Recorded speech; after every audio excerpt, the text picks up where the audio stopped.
po naming Ama, Diyos na makapangyarihan sa lahat, sa lumikha ng langit at lupa, sa pangalan pinakamamahal na Panginoong Jesus, minsan pa kami yung nananalangin sa iyo, mahal na Panginoon. Nabuksan niyo pa ang puso't kaisipan upang maunawaan, maintindihan, may pamuhay, ang pambanan na salita. Mahal na Panginoon, kayo po maglagay ng salita sa aking mga labi at saga ng aking mahal na Panginoon. Wala po kong magawa at palayasin niyo po lahat po ng mga gawa na kaaway, mga hadlang, mga doubt. Cast out in mighty name of Jesus. Cast away from us. In Jesus' name we pray. Amen. Praise the Lord. Hallelujah. Lahat po'y magsabi na praise the Lord.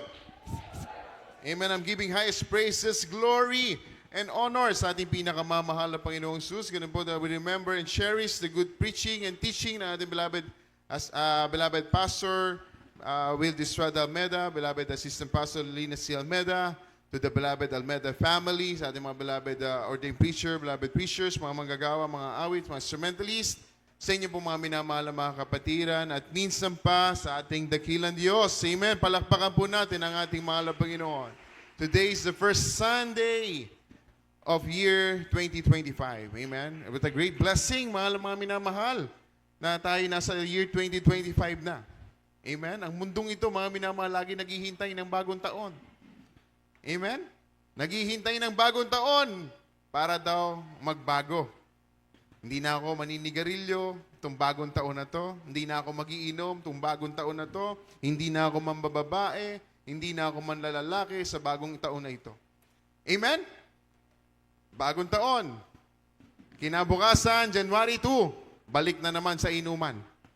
Balik na naman ang bisyo, mga minamahal. Ang kailangan, hindi ang bagong taon. Ang kailangan para magbago ang bawat tao, kailangan ng Diyos sa puso at kaisipan. Amen? Praise the Lord. Kaya ang ating pag-aralan ngayon, mga minamahal, a new heart, a new spirit. Ang bagong puso at ang bagong kaluluwa. Marami ng pangako, mga minamahal, ang nasira tuwing bagong taon. Amen? Napakahirap sa isang tao ang magbago kung walang Kristo sa kanilang puso o Kristo sa kanilang isip, mga minamahal. Is this next to impossible? Maraming mga tao ang mga tumigil o nagpigil, hindi nagbago. Pinipigil lang, mga minamahal. Nakakita ng sigarilyo, ayoko, nagpipigil akong hindi manigarilyo. Iba yung hindi na ako naninigarilyo sa nagpipigil akong manigarilyo. Magkaiba yan. Those are two different things, mga minamahal. Magkaibang magkaiba. Kaya sabi ng ating mahal na Panginoon, mga minamahal, sa mga napapagod ng mangako, napapagod ng pilitin ng sarili magbago pero walang pagbabagong nangyayari. Pagod na, mga minamahal. Pagod na, marami ng taong pagod sa mundong ito. Pagod na sa magulong pamilya. Ang sabi, mga minamahal, pag ang malasinggero, kahit napakalasinggero niyan, pag inom niya, nalasing yan, mga minamahal, at dumuduwal yan, no, pasintabi sa mga nagkumakain, sa isip at puso niyan, sinasabi niya, ayoko nang mag-inom. Pero pag nawala na yung tama, bumabalik na naman yung espiritu ng pag-iinom sa kanila. Nakakapagod, mga minamahal. We are all ones. Marami dito manginginom, marami dito mga naninigarilyo na ilang beses tayong nangako, ayoko na, tama na. Dumating pa sa panahon, mga minamahal, nung nasa Cambodia ako. Every day, sabi kong gano'n, ayoko na manigarilyo. Tatapon ko yung isang kakong sigarilyo, tatapon ko. Ayoko na, mga 2 oras, babalikan ko yung basurahan, hahanapin ko yung isang kakong sigarilyo. Pangako ng pangako. Ang gagawin ko, mga minamahal, nung nainis na ako sa sarili ko dahil hindi ko matanggal yung aking paninigarilyo, binabasa ko na yung isang kaha. Kukuha ko na isang stick, babasain ko na isang kaha, tatapon ko sa basurahan. Wala na ako sigarilyo. Mas mahal pala, bibili na naman ako sa supermarket ng isang bagong sangkaha. Sa Cambodia kasi walang isang stick. Sangkaha na isang kaha. So ang lakas kong manigarilyo, nakaka 5 hanggang 8 kaha ko isang araw. Kasi nga, sa isang kaha, isang stick lang sinisigarilyo ko. Tapon na isang buong kaha. Kaya sabi sa akin, nakakailang kaha ka? 8. Sabi saan lakas mo manigarilyo? Hindi, 8 kaha lang kasi tapon ako ng tapon. Yung pala, mga minamahal, ang kailangan ng isang tao ay Kristo. Kailangan isuko ang lahat sa ating mahal na Panginoong Jesus at darating ang tunay na pagbabago. Amen? Kaya nilidid po sa Mateo 11:28 hanggang 30. Pagbasa sa Ebanghelyo ay kay Mateo, Kapitulo 11, mga talatang 28 hanggang 30. 28. Magsiparito sa akin kayong lahat na nangapapagal at nangabibigatang lubha, at kayo'y aking pagpapahingahin. Pasanin ninyo ang aking pamatok at mag-aaral kayo sa akin, sapagkat ako'y maamo at mapagkumbabang puso, at masusumpungan ninyo ang kapahingahan ng inyong mga kaluluwa, sapagkat malambot ang aking pamatok at magaan ang aking pasan. Amen. Palakpakan po natin ang ating mahal na Panginoon. Sabi, pumunta daw kayo, magsiparito kayo, kayong mga napapagal, kayong mga pagod na sa walang pagbabago. Amen? Ang tao, marami, broken families, mga minamahal. Mga mayayaman sila, they are hiring counselors. Pumupunta pa sa isang counselor para pag-uusapin sila. Magagaling daw, top-notch in the world. Hindi na sa Pilipinas, top-notch, pinakamagaling na sa mundo. Pero marami pa rin silang pamilya na naghihiwalay kahit dumadating na ang magaling daw na counselor sa lupang ito o sa mundong ito. Pero mga minamahal, yung mga nagpatutuong kapatiran daan, nung sumuko sila sa mahal na Panginoon, yung kanilang wasak na pamilya, yung mga sirang pamilya, binuo ng ating dakilang Diyos. Amen? Yung magkahiwalay na, nagkaroon na ng annulment, mga minamahal, nung sila'y parehas na naglingkod sa ating mahal na Panginoon, nagpakasal uli. Amen? Ganong kadakila ang ating mahal na Panginoon because He is the greatest counselor. Amen? Sumuko, pumunta kayo dito, sabi ng ating dakilang Diyos, pumunta kayo dito, come unto me. Amen? Pumunta kayo, maglingkod kayo sa akin, pag-aralan nyo ako. Ang sabi ng Biblia, pag-aralan daw natin si Jesucristo. Pag-aralan natin siya kung gaanong maraming dakilang bagay ang kanyang ginagawa. At ang lahat na nakasulat sa Biblia ay ginagawa ng ating pinakamamahal na Panginoong Hesus. Pasanin nyo yung pamatok. Ano yung pamatok? Yung pagtitiwala, yung pananampalataya sa mahal na Panginoon. Amen? Yung pananampalataya, mga minamahal, sabi, ang pananampalataya ay dumarating sa pakikinig at pakikinig ng salita ng mahal na Panginoon. Paano ka makikinig? Dumalo ka ng dumalo. Amen? Kung may pagsubok sa iyong buhay, sasabihin natin, bakit dumadalo naman ako, nagkasakit pa rin ako. Si Haring David nga, mga minamahal, highly favored ng ating dakilang Diyos. Nagkasakit din eh. Amen? Sa mga huling araw ni Haring David, nakaigaan na lang siya, mga minamahal, binibilinan na lang niya si Solomon. Amen? We will never have an excuse, mga minamahal, na bakit naglilingkod na ako sa mahal na Panginoon, naghihirap pa rin ang aking buhay. But sabi, come unto me, and I will give you rest. Ang sabi, kaluluwa, hindi katawan. Amen? Ang bibigyan ng ating mahal na magsiparito kayong lahat na nangapapagal at nabibigat ang luba at kayo aking pagpapahingahin, pasanin ninyo ang aking pamatok at mag-aral kayo sa akin. Amen? Kahit yung pamatok ng mahal na Panginoon, yun yung pagiging Kristiyano, mga minamahal. Pag-aralan daw natin. Saan ba tayo nag-aaral ng salita ng mahal na Panginoon? Dito sa banal na iglesia ng ating dakilang Diyos.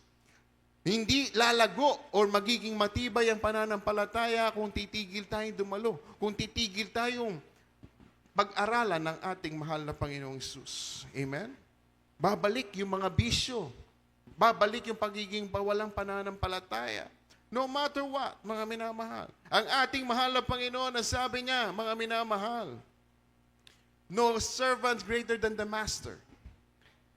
Kung tayo naghihirap sa ating mga sakit karamdaman, kung tayo naghihirap sa ating mga bills, kung tayo naghihirap sa saan tayo kukuha ng pagkain, ang mahal na Panginoon namatay sa krus ng Kalbaryo, na naghihirap ang kanyang pisikal na katawan.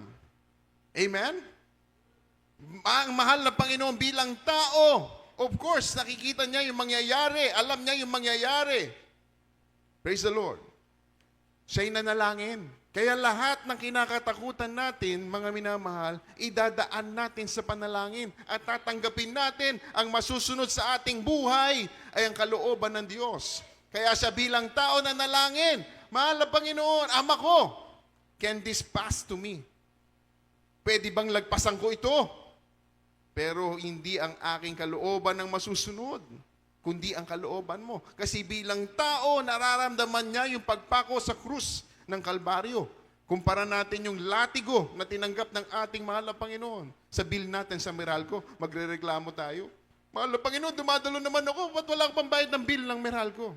Ilang latigo ang tinanggap ng mahal na Panginoon. Hindi siya nagreklamo. Amen? Bagkus na sinabi niya, mga minamahal, Father, forgive them for they don't know what they're doing. Patawarin mo sila sapagkat hindi nila nalalaman ang kanilang ginagawa. Minsan nagkasakit lang tayo, panay na reklamo natin. Mahal na Panginoon, bakit gano'n? Dumadalo ko, nagka-COVID pa rin ako. Bakit mahal na Panginoon? Dumadalo naman ako, nawalan pa rin ako ng trabaho. Ang sabi ng mahal na Panginoon, papagod ka na? Come unto me. Pumunta ka pa rin sa akin. Bibigyan kita ng kapahingahan. Hindi sinabing magreklamo ka. Amen? Yung pamatok, sabi ng mahal na Panginoon, pasanin mo yung pamatok. Pasanin mo ang pagiging Kristiyano. Amen? We have the responsibility because ang sabi ng mahal na Panginoon sa Kristiyano, we are the light of the world. We are the salt of this world. Yun ang function natin. Kaya kung magre-reklamo ka, mawala yung ilaw mo. Mawala yung pagiging asin mo. Mawawala yung alat mo. Amen?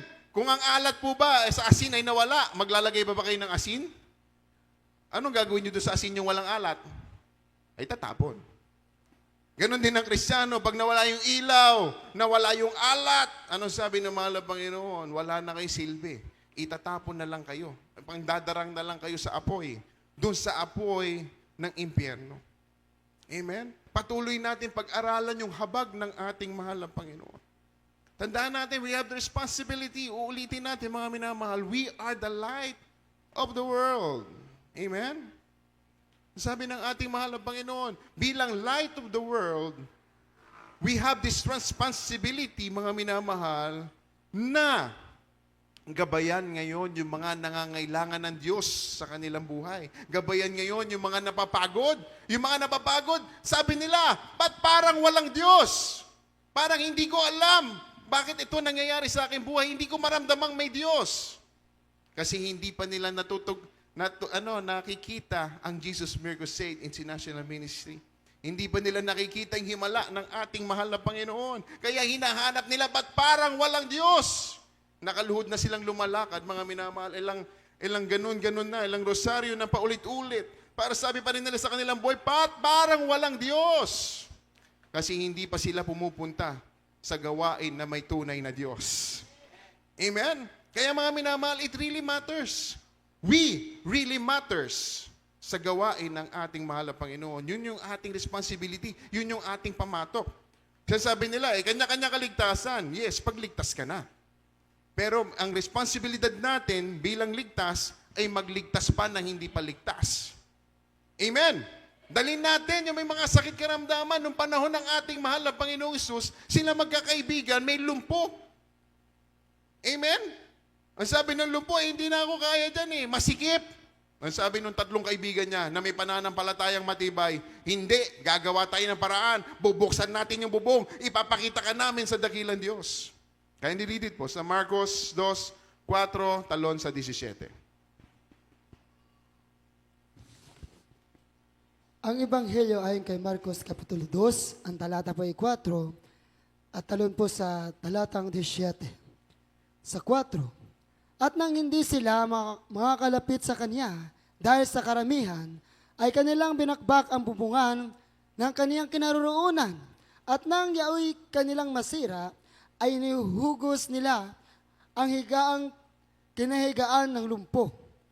Sa 17, at nang ito'y marinig ni Jesus, ay sinabi niya sa kanila, hindi na kailangan ng manggagamot ang mga walang sakit, kundi ang mga may sakit.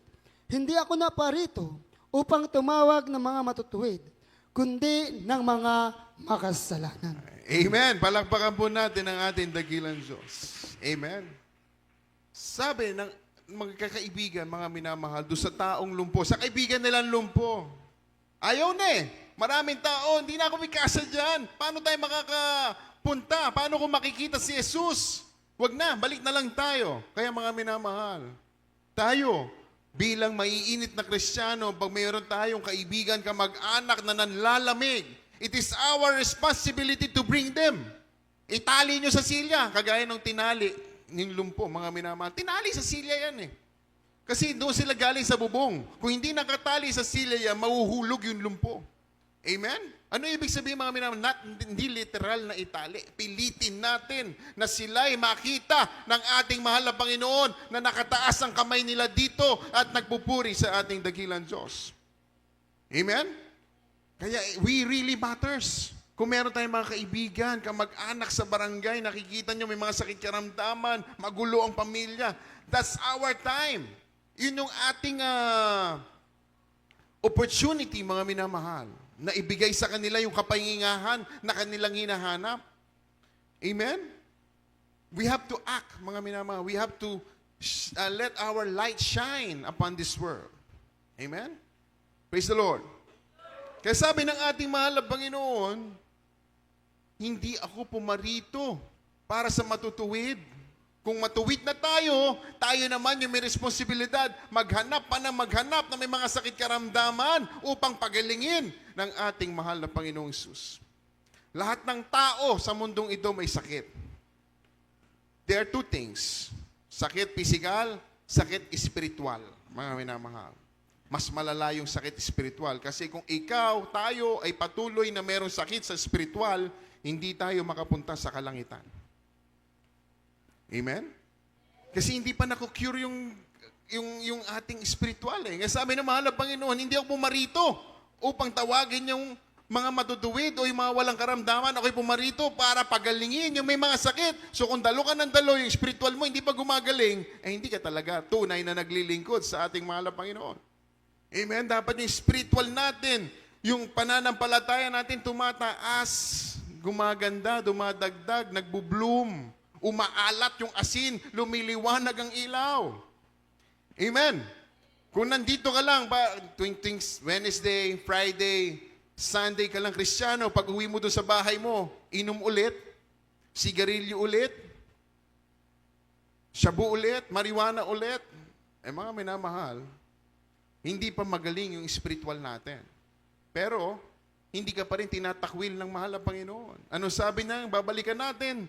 Doon sa Mateo, pag-aralan mo ako, pumunta ka pa rin sa akin dahil pagbabaguhin ka pa rin ng ating dakilang Diyos. Dahil sabi niya, mahabagin daw siya, mabait daw siya. Amen? Magaang ang ating pamatok, sabi ng mahal na Panginoon. Pero kailangan makita ng Diyos na inilalaban natin yung ating pananampalataya. Amen? Kasi mahal na Panginoon, nakikitang naghihirap tayo, mga minamahal. Ang Diyos mahabagin. Amen? Bibigyan niya tayo ng pagpapala. Kung nahihirapan ka na, yung pagbabago, hindi magbago, magpatuloy ka, magtaas ka ng kamay, umiyak ka ng umiyak. Darating ang panahon, bibigyan ka na ng bagong puso, ng bagong spirito ng ating pinakamamahal na Panginoon. Hinihintay natin yun, mga minamahal. Kaya nilidit po, Ezekiel 36, ang talatay 26 hanggang 27. Dito po sa aklat ni Propeta Ezekiel, Kapitulo 36, mga talatang 26 at 27. Bibigyan ko rin naman kayo ng bagong puso at lalagan ko ang loob ninyo ng bagong diwa at aking aalisin ang batong puso sa inyong katawan at aking bibigyan kayo ng pusong laman at aking ilalagay ang aking espiritu sa loob ninyo at palalakarin ko kayo ng ayon sa aking mga palatuntunan at inyong iingatan ng aking mga katulan at isasagawa. Praise the Lord. Palakpakan po natin dakilang Diyos. So sa pagpapatuloy at pagpapatuloy natin, mga minamahal, sa paglilingkod sa mahal na Panginoon, it may take years. Amen? Ang sabi nga ng ating beloved parents in the Lord, after 5 years, dyan na magmamature ang isang Kristiyano. Amen? Bakit? Pag tayo naging born again, baguhan, mga minamahal, yung gabay patnubay ng mahal na Panginoon, gabay patnubay ng isang baby. Amen? Kaya ang tawag sa atin noon, pag less than 5 years pa tayo naglilingkod, baby in Christ. Kaya grabe, yung iba, mga minamahal, pagbabautismo, galing agad yung sakit karamdaman. Pinakita. Yung pag ang baby umiyak, mga minamahal, yung magulang, hindi malaman kung anong bibigyan agad ng dede. Titingnan agad yung diaper. Gaganunin agad yung tiyan kung may kabag. Amen? Praise the Lord. Tama po ba? O, pagka may edad ka na, pag 5 years old ka na, umiyak ka pa, tatanungin ka na, bakit ka naiyak? Diba? Gusto mo paluin kita? Iyak ka na iyak? Tama po ba? Dinidisiplina na. Pagdating na ng 5 years old, dinidisiplina na ang anak. Amen. Ganon din ang Kristiyano. Amen? Pag umiiyak ka sa mahal na Panginoon sa pagsisisi, gabayan ka ng mahal na Panginoon. Pero pag nagre-reklamo ka sa buhay mo, sa pagtutuwid, mga minamahal, lalo kang itutuwid ng ating mahal na Panginoon. Pag nakita na ng dakilang Diyos na mahal mo na ang mahal na Panginoon kaysa sa sanglibutang ito, may takot ka na sa mahal na Panginoon. Di ba ang disiplina, mga minamahal? Balikan natin yung may mga anak, mga minamahal. Di ba kailangan yung anak natin magkaroon ng takot sa atin? Amen po ba? Ang anak na walang takot sa magulang, anong tawag? Suwail. Pag suwail, hindi tayo tumitigil, pumalo, magdisiplina. Tama po ba? Pero pag ang anak mo, tinitignan mo lang, umuupo na. Ang tabi ng magulang, ang bait ng anak ko. Amen? Pag humingi sa yung anak mong mabait, bibigay mo agad. Bakit? Tapos ka na magdisiplina eh. Yung anak ko marunong na. Ganon din ang Kristiyano. Pagtapos ka ng disiplinahin ng dakilang Diyos, pagpapala na yung darating. Amen? Praise the Lord. Kaya sabi ng mahal na Panginoon, bibigyan ko naman kayo ng pusong laman. Pag binigyan na tayo ng pusong laman ng ating mahal na Panginoon, ang susunod, bibigyan ko kayo ng aking espiritu. Di ba puro blessing? Hindi na tayo na-attract sa mundong ito. Ayaw na natin yung mga pag-iinom. Ayaw na natin yung paninigarilyo. Hindi na tayo lumalaban. Ibig sabihin, bagong Kristiyano na tayo. Bagong nilalang na tayo. Bago na yung puso. Bago na yung espiritu. Amen. Pag bago na yung espiritu, pag bago ng puso, sabi ng mahal na Panginoon, at palalakarin ko kayo na ayon sa aking mga palatuntunan. Yung pala, kaya pala yung mga tunay na Kristiyano, hindi na nahihirapan maging banal. Dahil pinapalakad na tayo ng dakilang Diyos, hinahawakan na yung ating kamay ng ating mahal na Panginoon. Pagbaguhan pa, bakit ba ako kailangan magpalda? Bakit ba ako hindi kailangan mag-short? Bakit ba hindi ako kailangan mag-alahas? Hindi natin maintindihan. Amen? Hindi natin maintindihan yan, mga minamahal. Until the time na binigyan na tayo ng bagong isip ng Diyos, bagong puso ng Diyos, yung Espiritu ng mahal na Panginoon nasa atin na, lumalakad na tayo according to His way. Amen? Pangako niya, mga minamahal, sa Ezekiel. Sabi niya, palalakarin ko kayo sa aking palatuntunan. Kaya pala madali na. Madali na maging Kristiyano. Masaya na maging Kristiyano dahil kasama na natin ang ating dakilang Diyos. Pagtsatsagaan natin niya, mga minamahal. We grow. Praise the Lord. Kung grade 1 ka, 1 plus 1, 2 plus 2, 1 plus 3, 9 plus 8, mahirap. Pero pag nahirapan ka pa, high school ka na, hirap ka pa sa 9 plus 8. Abay, papaluin ka na ng teacher mo. Kukurutin ka na, pipingutin ka na, mga minamahal. Amen? Pero pag na alam mo na yan, kikindatan ka na ng teacher mo, pasado ka na. Ganon din ang ating mahal na Panginoon. Yung pagsubok, pag pinapalakpakan mo na lang yung pagsubok, niluluhod mo na lang yung pagsubok, tinataas mo na lang yung kamay sa pagsubok, nagpupuri ka na lang sa pagsubok. Ay, sabi ng mahal na Panginoon, anak na kita. Dahil kasama mo na ako naglalakad. Amen. Kasi sabi ng mahal na Panginoon sa John chapter 14 verse 6, I am the way. Yun na, pinapalakad niya na. Meron ka ng katotohanan sa iyong puso. Meron ka ng buhay na naghihintay na walang hanggan doon sa kalangitan. Kindly read it po. John 14, chapter 14, verse 6.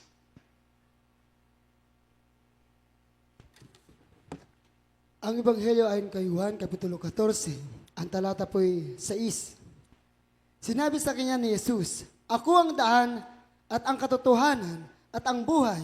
Sino man ay di makaparoon sa Ama, kundi sa pamamagitan ko. Amen. Palakpakan po natin ating dakilang Diyos. Yung daan, mga minamahal, ang ating mahal na Panginoong Hesus ang nagbigay ng kalakasan upang makalakad tayo doon sa kanyang daan sa palatuntunan, mga minamahal. Yung daan na yun, ang sabi niya, tungo sa kalangitan. Habang dumadaan tayo dyan sa daan na yan, mga minamahal, kasama natin ang ating mahal na Panginoon, ang Espiritu ng Diyos, unti-unti pa tayong piniperfect ng ating mahal na Panginoon.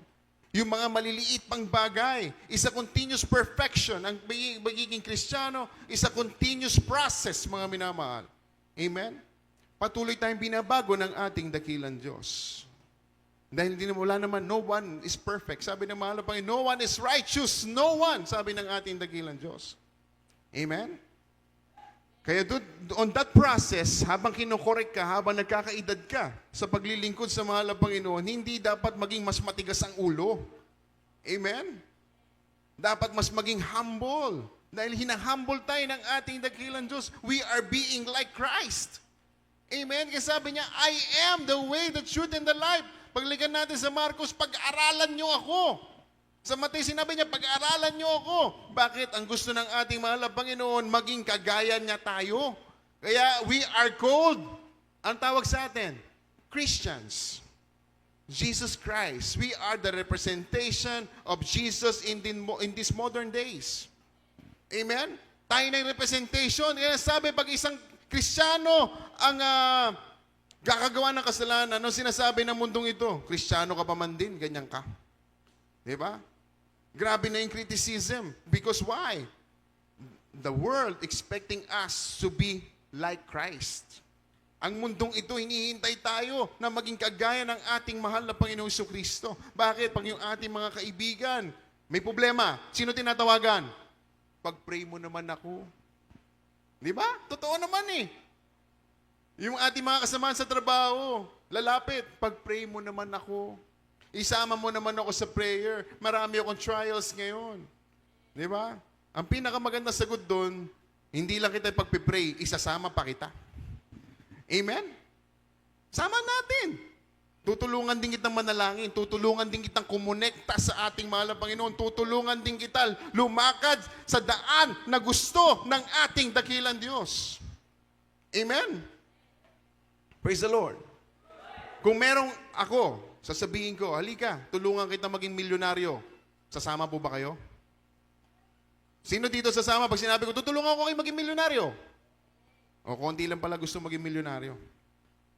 Ulitin natin, tutulungan ko kayo maging milyonaryo. Sino sasama? Ay di man dapat mas lalong higit, tutulungan ko kayo makapunta sa kalangitan. Pakikilala ko sa iyo ang may-ari ng langit. Amen po ba? Kasi hindi naman tayo pwedeng pumasok sa bahay na hindi natin kilala eh. Pwede ba yun? Bariling ka, trespassing yun eh. Paano ka makapunta sa langit kung di mo kilala may-ari ng langit? O kahit kilala mo, alam mo pangalang Jesus, hindi mo naman ginagawa yung kanyang kalooban. Paano tayo makapunta sa langit? Kaya sabi niya, mga minamahal, I am the way, the truth, and the life. No one cometh to the Father but by me. Kilalanin niyo muna ako. Alamin niyo kung ano gusto ko. Pag alam niyo na ang gusto ko, kilala niyo na ako, tatanggapin na kayo ng amang nasa langit. Amen po ba? Ang gusto ng ating mahal na Panginoon. Pumasok sa makipot na daan. Kaya niread po sa Mateo 7, talatay 13 hanggang 14. Ebanghelyo ayon kay San Mateo, Kapitulo 7, talatang 13 hanggang 14. Kayo'y magsipasok sa makipot na pintuan, sapagkat maluwang ang pintuan at malapad ang daang patungo sa pagkapahamak, at marami ang dooy nagsisipasok, sapagkat makipot ang pintuan at makitid ang daang patungo sa buhay, at kakaunti ang nakakasumpong noon. Amen. Mga minamahal, maraming mandadaya sa mundong ito. Ang gusto ng maraming tao, madali. Kaya nga maraming nai-scam. Amen? Maraming mga nagtitiwala sa scammer. Kasi sa amin, madali. Dito ka, maglalike ka lang. O yun, nahack na yung FB mo. Lalike ka lang daw, makakatanggap ka na ng regalo. Amen? Ganon din tungkol sa kaluluwa, dito sa amin. Wala, lilinisin ka, may purgatorio dito, okay lang mag-inom. Okay lang manigarilyo. Okay lang yan. Kasi pag namatay ka, purgatorio ka muna, linisin ka doon, sabunin ka ng konti, tapos 1,000,000 taong ka na doon. Di pa rin ako maalis. Amen? Ano sabi nila? Ba't ganito pangako? Di ba? Kasi nadaya ka na. Kaya sabi ng ating mahal na Panginoon, dinescribe niya si Satanas. There's no truth in him. He's a liar from the beginning. Walang katotohanan sa kanya. Sinungaling siya simula pa man. Ang gusto niyan, agawin ng buhay natin sa ating mahal na Panginoon. Kaya ang gusto ni Satanas, alam niya yung tao, gusto madali. Amen? Madali. Eh sabi ng mahal na Panginoon, huwag tayo sa madali. Pasukin nyo yung makipot na daan. Amen? Dahil kaunti ang nakasusumpong noon. Totoo nga naman. Sino ba naman ang gustong maghirap kung may madali? Amen? Kung may madali, doon tayo sa madali. Eh, pero wala eh. Ang sabi ng mahal na Panginoon, yung daan, ako. Ang sabi niya, ako yung daan eh. Yung daan ko, yun yung makipot na daan. Kaya inutos niya, pumasok kayo sa daang makipot. Amen. Bakit? Hindi natin pwedeng dalhin yung bisyo. Pag marami tayong dala, hindi tayo papasok. Hindi tayo kasya sa makipot na daan. Pag dala-dala natin yung ating yung mga ribulto, parang pag nasunog yung bahay, yung ribulto yung sinisave. Amen? Pag nasunog lahat. Nasunog lahat. Yung damit ko, wala akong dala. Ito lang, dala-dala ko. Diba? Baliktad, no?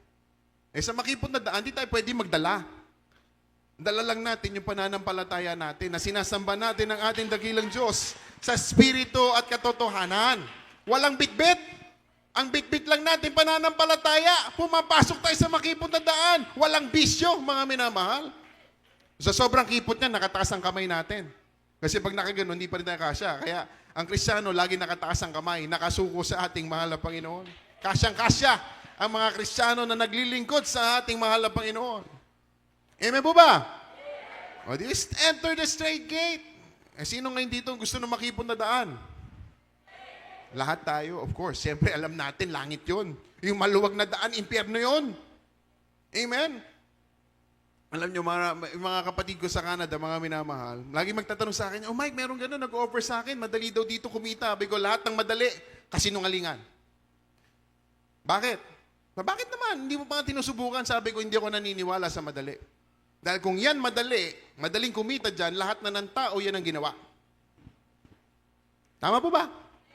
Kasi kung yan ang madali, yan ang pinakamadali, yan ang mabilis, lahat tayo na yung gagawin. Ganon din na pagpunta sa langit. Amen? Ang pagpunta sa langit, makipot, iiwanan. Kaya pala yung process ng new heart, new soul, new spirit, tinatanggal ng ating mahal na Panginoon. Yung ating mga bitbitin, yung mga anito, yung mga ribulto, yung ating mga bisyo, yung ating magulong isip, yung ating pagdududa, habang tinatanggal na ng ating mahal na Panginoon, nagiging kasya tayo doon sa makipot na daan. Kaya hindi tayo pwedeng magreklamo, hindi tayo pwedeng tumigil sa paglilingkod sa mahal na Panginoon because we are on our way to perfection. Amen? Pag tumigil ka, babalik na naman yon. Mas malaki ka na naman yun. Hindi ka na makakadaan doon sa daan. Babalik ka na naman sa proseso na itutuwid ka na naman ng mahal na Panginoon. Eh, mas marami nang tatanggalin sa iyo. Mas marami bumalik eh. Amen? Kaya ang Kristiyano hindi tumitigil sa paglilingkod sa mahal na Panginoon para mas madaling mapunta sa kalangitan.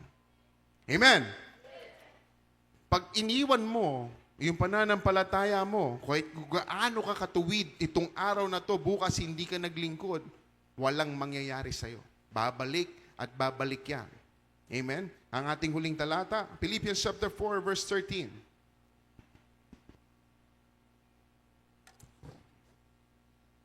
Sulit po si Pablo sa mga taga-Pilipos, Kapitulo 4, ang talata po ay 13. Lahat ng mga bagay ay aking magagawa doon sa nagpapalakas sa akin. Amen. Palakpakan po natin ang ating mahal na Panginoon. I can do all things through Christ who strengthens me. Magagawa daw natin ng lahat ng bagay dahil kay Kristo na nagpapalakas sa atin. Eh paano pag hindi ka na naglingkod? Mawawala ngayon yung kalakasan mo. Mawawala sa iyo ang Diyos. Mawawala ngayon yung panlaban mo doon sa mga bisyo. Kaya unti-unting babalik. Amen? I can do all things through Christ. Sa mamamagitan ng ating mahal na Panginoong Hesus, ang lahat ng bagay na nagagawa natin. Kaya pala mga minamahal, natitiis natin na magsuot ng may kabanalan. Natitiis natin hindi tignan yung ating mga bills kaya tayo nagtatights, mga minamahal. Natitiis natin na iwanan yung ating mga labangi pag araw ng Miyerkules, ng araw ng Biyernes, araw ng Linggo. Natitiis natin mag-overnight dahil we can do all things through Christ. Pinapalakas tayo ng ating dakilang Diyos. Pag inumpisahan mong hindi dumalo, bumabalik na. Humihina ka na. Yung pananampalataya mo humihina dahil nawawala na sa iyo yung Espiritu ng ating pinakamamahal na Panginoong Jesus. Be a wise Christian, mga minamahal. Dahil kailangan natin lagi ang gabay, patnubay ng ating pinakamamahal na Panginoon. Without Him, we are nothing, mga minamahal. Without our loving God, we are nothing. Kahit gaano natin sabihin mayaman tayo, mga minamahal, hindi kayang bilhin ng yaman ang ating kaligtasan. Amen? Hindi araw-araw magiging malakas tayo, mga minamahal. Pero araw-araw hanggang sa paghina ng laman, ang paglakas ng ating pananampalataya, yan ang posible. Amen po ba? Praise the Lord. Kaya panghawakan natin yung bagong puso, yung bagong isip, yung bagong kaluluwa na binigay ng ating mahal na Panginoon. Panghawakan natin yan. Lalo tayong maglingkod sa ating dakilang Diyos. Huwag tayo magreklamo kung tayo dumadaan sa mga problema. Naisipin natin, it's a process. Dahil the more tayong lumalakad, pakipot ng pakipot yung daan, yung mga masasama nating ugali, yung masasama nating mga pita, unti-unting tinatanggal yan ng ating dakilang Diyos. Amen po ba? Amen. Palakpakan po natin ating mahal na Panginoon. At tayo mawit, mga minamahal. Hallelujah. Come, Holy Spirit. Dahil kailangan natin ng banal na Espiritu ng ating pinakamamahal na Panginoong Jesus. Hallelujah. Praise the Lord.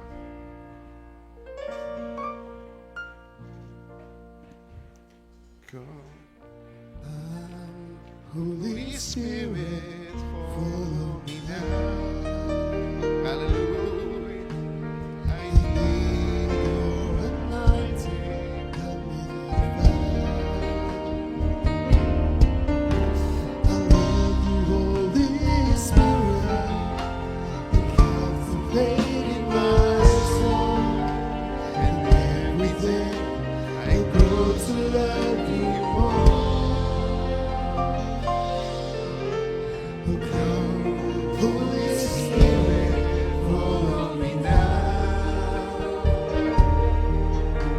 I need your anointing, come in your power. I love you, Holy Spirit.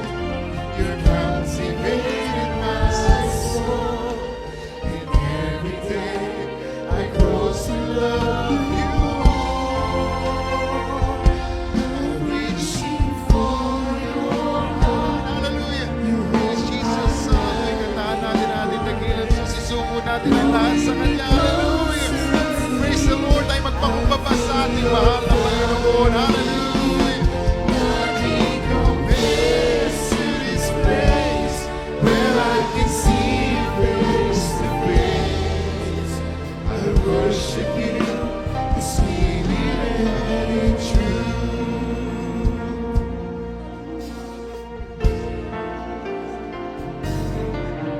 Oh, come, Holy Spirit, follow me now. Yes, hallelujah, hallelujah.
worship you, the Spirit and truth.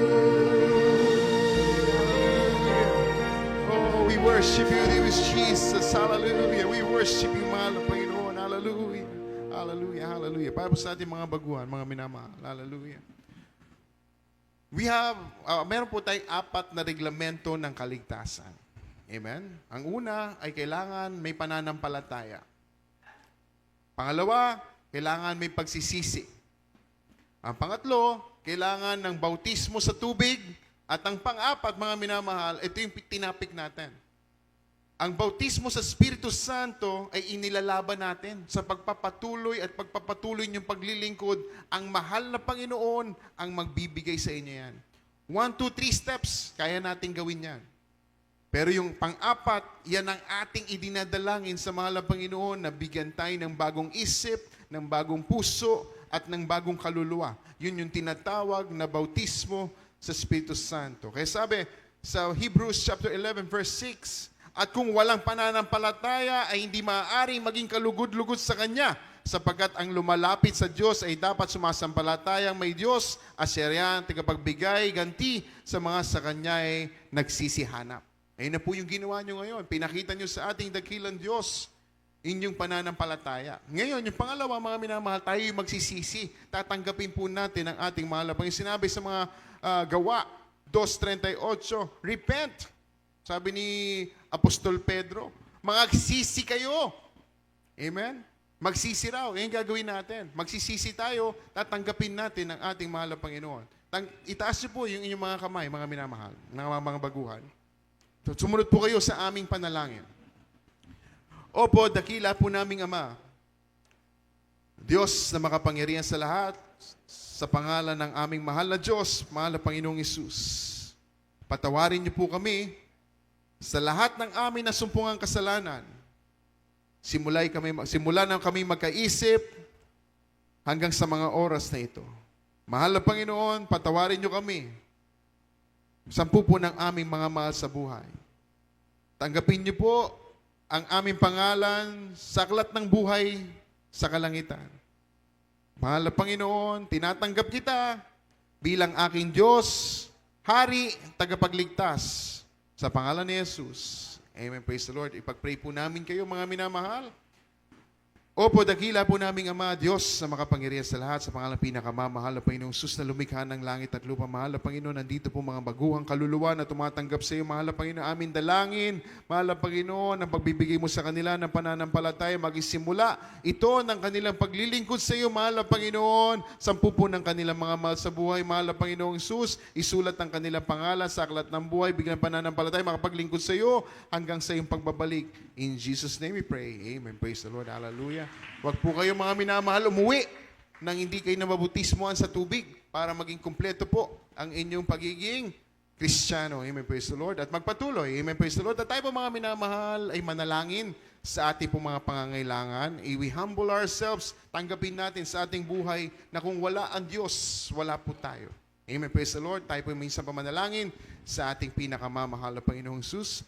Opo, dakila po naming Ama, Diyos na makapangyarihan sa lahat, sa pangalan ng pinakamamahal na Panginoong Jesus. Mahal na Panginoon, amin dinadalangin sa iyo ang lahat ng ay mga pangangailangan, maging physical, financial, spiritual. Mahal na Panginoon, pangangailangan ng isang may bahay. Mahal na Panginoon, mga pambayad ng bills, mga pambayad po ng mga aming mga kasambahay. Mahal na Panginoon, mga sa aming mga negosyo, pag-ingatan, mahal na Panginoon. Ganon din po, mahal na Panginoong Hesus, ang araw-araw na pangangailangan. Ganon din po ang banal na iglesia ng Jesus State International Ministry. Kayo po, mahal na Panginoon, magbigay ng mga pambayad ng bills, mga pang-blessing, mga pang-blessing ng mga aming mga beloved worker, mga pang-krudo, mahal na Panginoon, dasagan ng amin. Mahal na Panginoon, wala po kami magawa, mahal na Panginoong Hesus, at amin po tinatanggap ang katagumpayanan ng lahat ng mga panalangin. In Jesus' name we pray. Amen. Praise the Lord. Hallelujah. Glory to God. Ipatong po natin ang ating kanang kamay sa ulo at kaliwang kamay sa may mga sakit karamdam. Mahal na Panginoon, magkaroon pananampalataya 100%. Pagalingin tayo ng ating dakilang Diyos. Amen. Praise the Lord. Hallelujah. Opo, dakila po namin Ama, Diyos na makapangyarihan sa lahat, sa pangalan ng pinakamamahal na Panginoon, sa ipong banal na pangalan, namin sinasaway lahat ng mga uri ng mga sakit karamdaman, high blood pressure, cancer, diabetes, ubosipon, stroke, cast out in mighty name of Jesus, hallelujah. Mga bisyo, mga paninigaril, pag-iinom, panlalalaki, cast out in mighty name of Jesus, hallelujah. Mga pagsasabang, pagsusugat, pagsasabu, cast out, cast out, cast out, cast out, be healed in mighty name of Jesus, hallelujah, hallelujah, hallelujah, hallelujah, praise the Lord, amen, praise the Lord, hallelujah. Ito mga minamahal, yung mga makatalon, amen, ng 3 beses, tayo po'y tatalon ng 3 beses, amen, praise the Lord. Yung may pananampalataya, mga minamahal, this is the highest form of praises and glory na binibigay natin sa ating mahal na Panginoon. Amen, praise the Lord. Sabay-sabay po tayong tatalon. Amen, praise the Lord. Hallelujah, praise the Lord. Hallelujah, praise the Lord. Hallelujah, praise the Lord. Glory to God. God bless you po, ating mga beloved brethren.